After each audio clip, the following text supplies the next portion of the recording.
Hola, muy buenas. Soy Lidia Belmonte Navarro y soy profesora de educación secundaria y bachillerato en Málaga y también estoy realizando el doctorando por la Universidad de Málaga a través de la Facultad de Comunicación. En la ponencia de hoy me dispongo a hablar de una de las películas más importantes de Fellini, que es Amarcord, y voy a intentar justificar y establecer las bases de cómo en el cine del autor el ámbito rural está muy presente, pero también la ficción autobiográfica en cada una de sus obras, que llega a inundar la estética de Fellini, que es mucho más que la vía neorrealista o la idea de la explosión barroca o otros adjetivos que se han utilizado para el autor. Entonces queremos dirigir de alguna manera nuestro estudio a otro ámbito diverso y establecer a través de las imágenes de la propia película de Amarcord esta relación que entendemos tiene muchísimas salidas en la obra del artista. Literalmente, la película tiene un título ya muy significativo que es Amarcord, que significa yo me acuerdo, porque viene directamente del dialecto de la Emilia-Romagna, que sería Amarcord, que en realidad lo que significa es que yo me acuerdo de algo. Fellini le dio muchísimas vueltas al título, pero al final decidió poner este. Creemos que no es ninguna casualidad, porque el autor casi nada, en este autor casi nada es por casualidad y todo al final acaba cerrándose y teniendo sentido.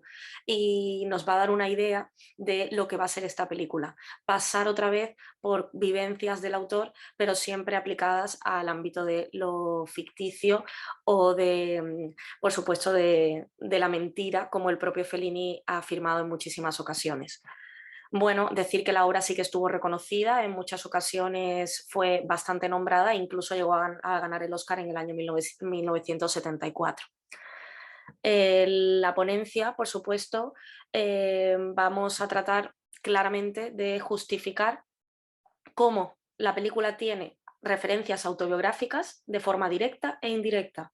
Vamos a ver esto en espacios, en personajes, y todas ellas van a partir de los recuerdos y de las vivencias del autor. Por supuesto, como ya hemos dicho, él pasó su infancia y adolescencia en Rímini, teniendo en cuenta que esta localidad del Borgo es una representación en Cinecittà de lo que fue su pueblo natal, pues vamos a tener gran parte y gran peso en esta etapa. Y el vínculo con la provincia va a aparecer todo el tiempo y va a ser inherente en la estética de Fellini, pensamos también en el resto de sus producciones. El pueblo al final siempre genera en Fellini una sensación de amor-odio y también le produce un lugar al que siempre quiere regresar y del que siempre quiere escapar, pero la base es que actúa como microcosmos del propio Fellini, como un espacio virgen en el que él puede dar rienda suelta a su creatividad y combinarla con aquello que ha vivido y que por supuesto ya ha pasado por el recuerdo, en algunas ocasiones puede llegar a tornarse ficticio. Lo primero que habría que decir es que queremos justificar la nominación de ficción autobiográfica en Federico Fellini. Y en este apartado vale la pena aclarar ciertas cosas de ámbito teórico y también ciertas relaciones que existen con algunos autores que ya han tratado, por supuesto, esta temática.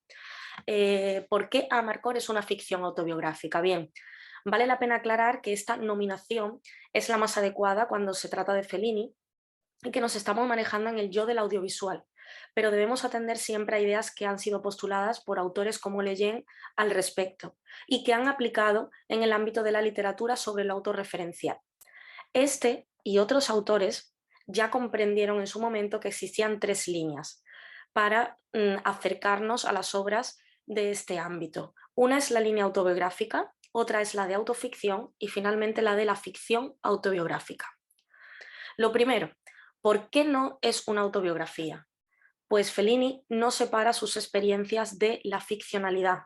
Fellini construye entornos y personajes, pero nunca va a identificarse con ninguno de ellos. Por lo tanto, nunca podríamos decir que el cine de Fellini es autobiográfico, porque uno de los requisitos básicos precisamente de que se produzca esta autobiografía es que el personaje y el yo han de ser la misma persona, con lo cual esto ya quedaría completamente eliminado en relación a Fellini.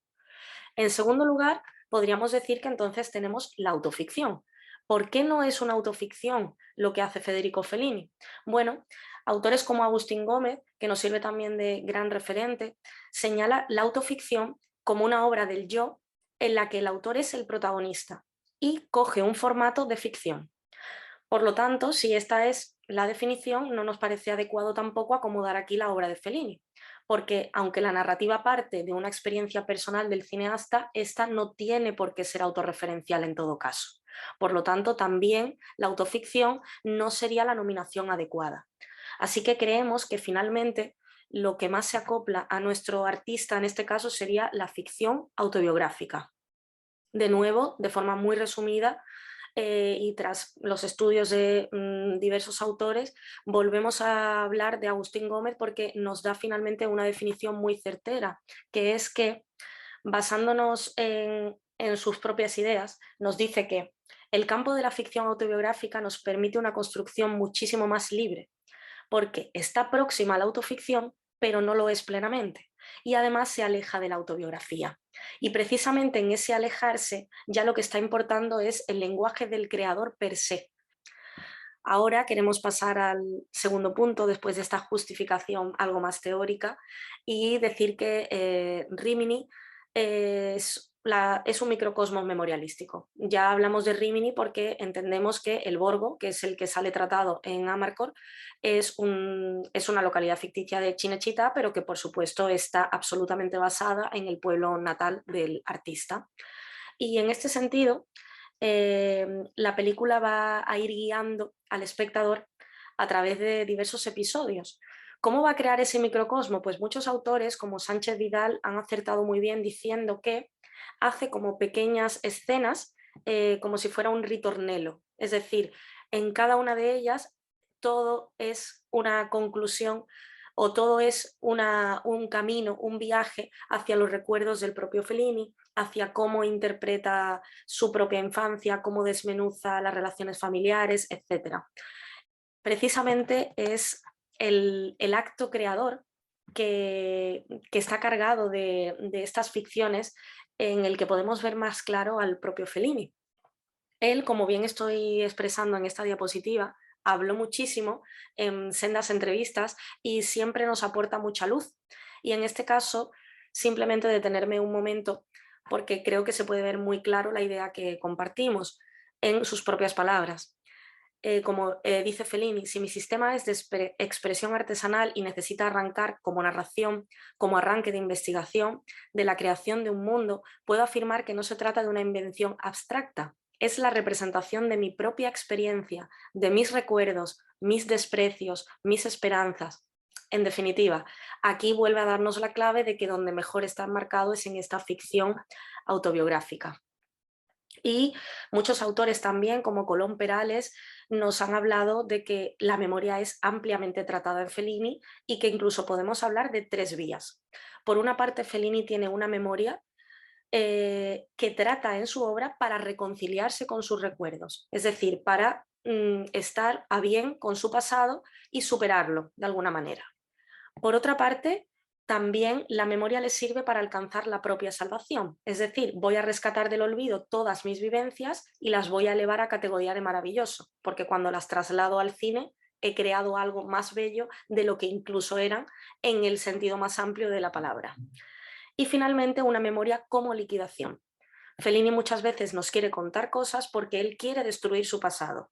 Necesita acabar ya con el pueblo y necesita acabar con lo que fue su infancia o lo que es el peso de ciertas cosas o ciertos agentes externos de su adolescencia.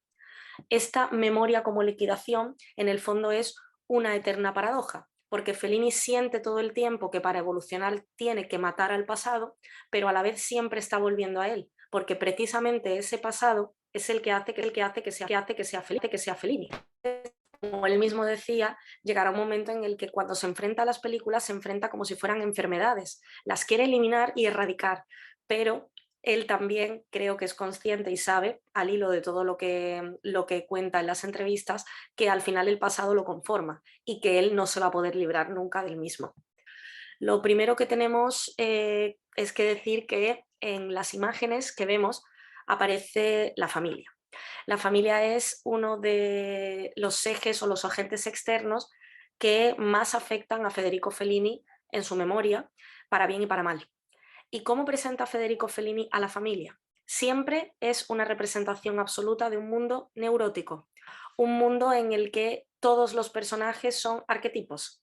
La madre anda desquiciada y grita, el padre es un señor que normalmente suele ser violento, pega palizas al protagonista y al final da cuenta de lo que puede ocurrir elevado a lo grotesco y a lo exagerado en cualquier contexto familiar.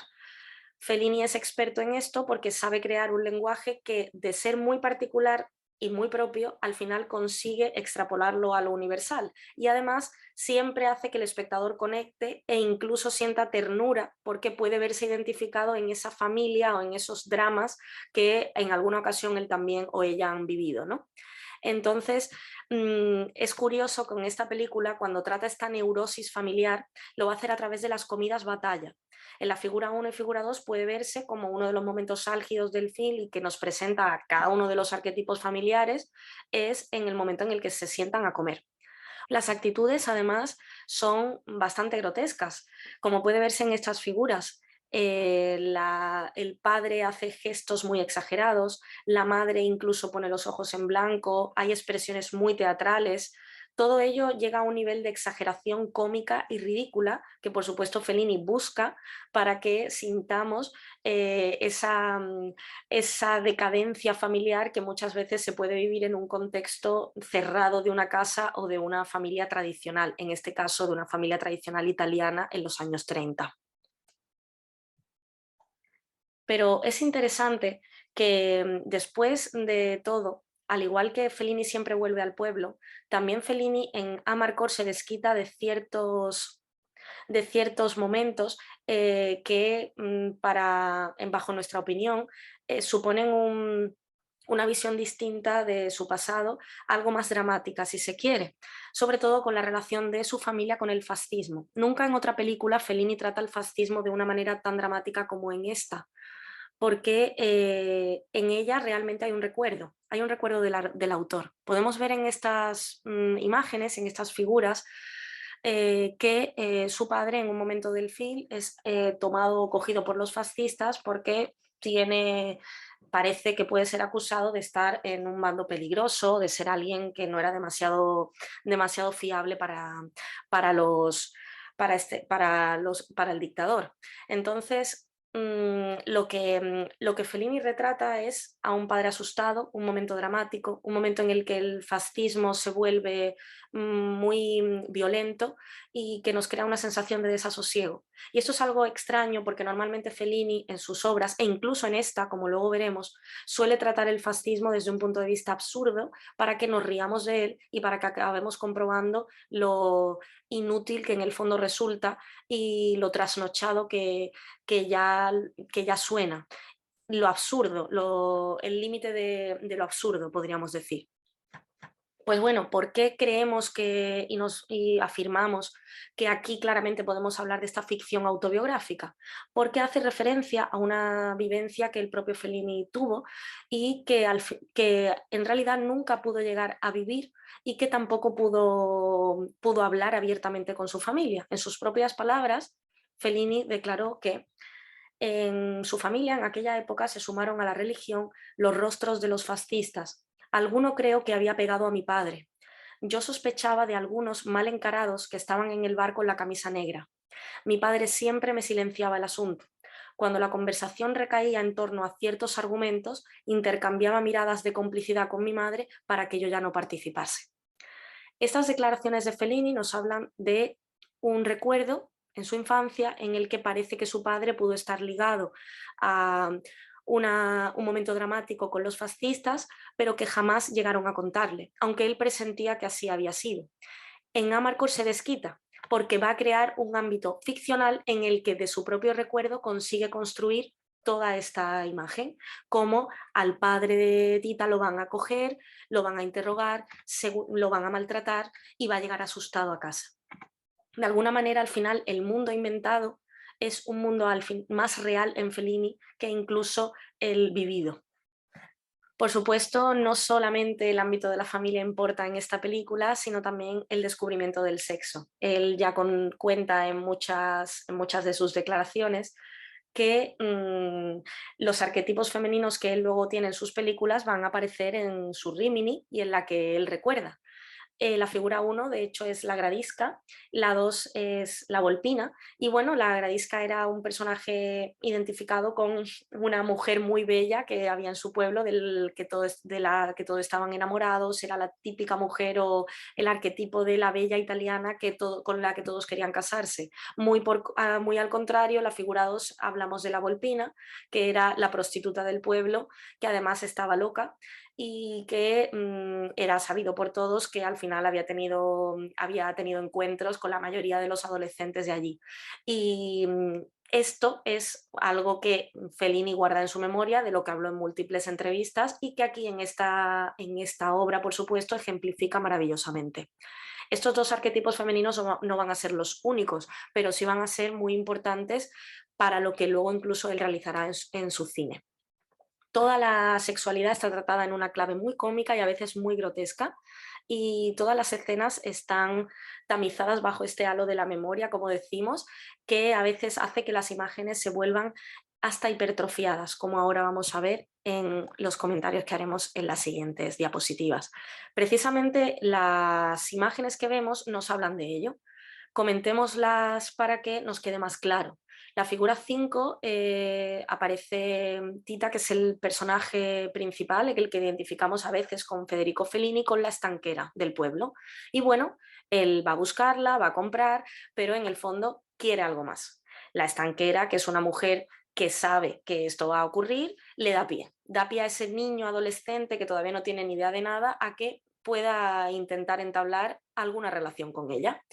Entonces, de una forma muy cómica, incluso absurda, intenta cogerla, aparece ya su trasero muy agrandado y lo siguiente que ocurre es que el espectador atónito asiste a cómo esta estanquera se saca los pechos y al final el protagonista es prácticamente engullido por los mismos.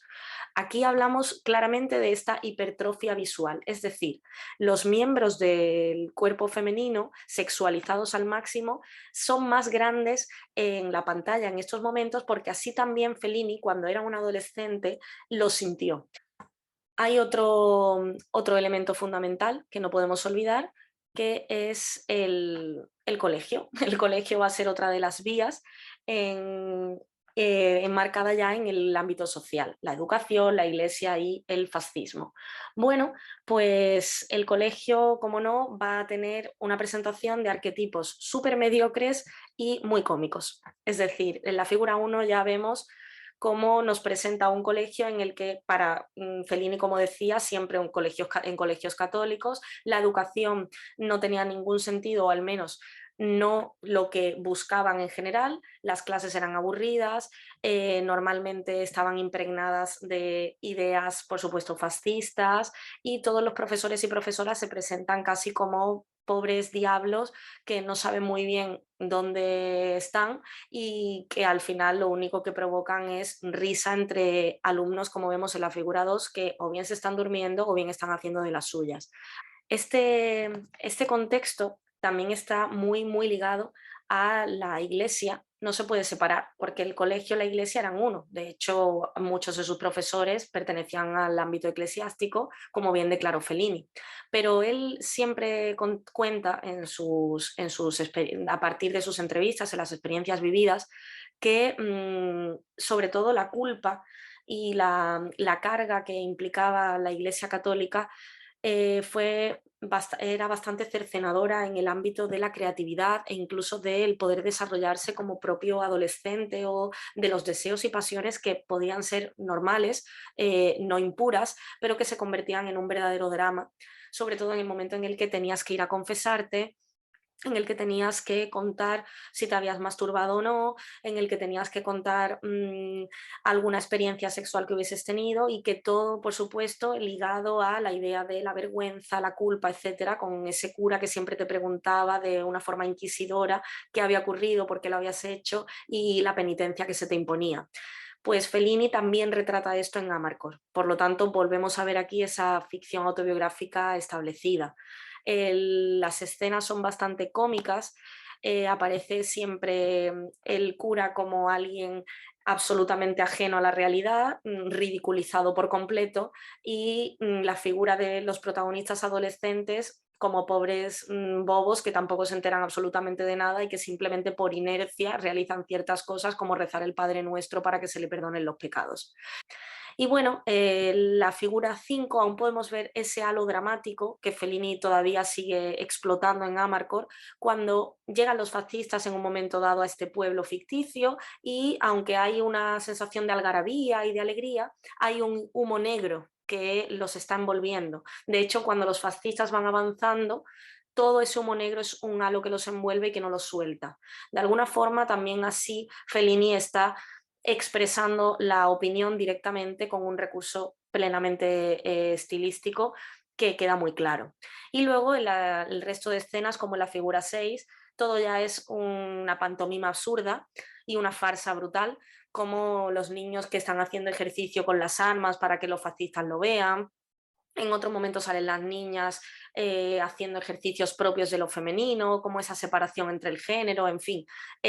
Todas estas apuntes que suele hacer Fellini, ya no solo en Amarcord, sino en el resto de su cine. Podemos apreciarlo en esta diapositiva también, tanto en la figura 7 como 8, que llega a hacer el retrato de Mussolini como, como un esperpento total y absoluto en una fiesta que se está inventando, lleno de flores, los niños celebrando la boda de uno de sus amigos, en fin, ya esto es absolutamente surrealista en el más amplio sentido de la palabra, pero también es una vuelta de tuerca de ese fascismo que fue tan dramático y que él siempre ha intentado dar otro toque para desquitarse de alguna manera, pero del que él, por supuesto, también era muy consciente y del que habló muchísimo en las múltiples declaraciones que realiza a lo largo de su vida y en los escritos que tenemos o que conservamos de él.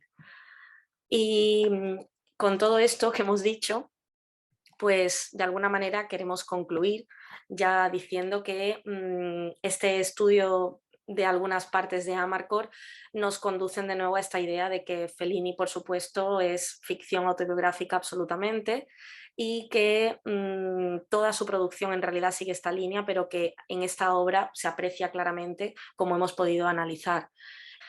Fellini es una máscara real en algunas ocasiones, ficticia en otras, pero siempre va a ser Fellini. Y el autor, al final, como hemos dicho en las imágenes anteriores, nunca puede escaparse de sí mismo. Y esta es la eterna paradoja que le persigue y que le acompaña y que siempre estamos comprobando en los estudios cuando nos acercamos a él. Como dicen en las citas que hemos puesto para concluir, en la última de ellas, volvamos al pueblecito, a esa premisa indestructible, a ese condicionamiento prenatal, a ese nido caliente y vagamente obsceno, origen y meta enlazados inseparablemente. Bueno, pues hasta aquí mi ponencia y muchísimas gracias por la atención.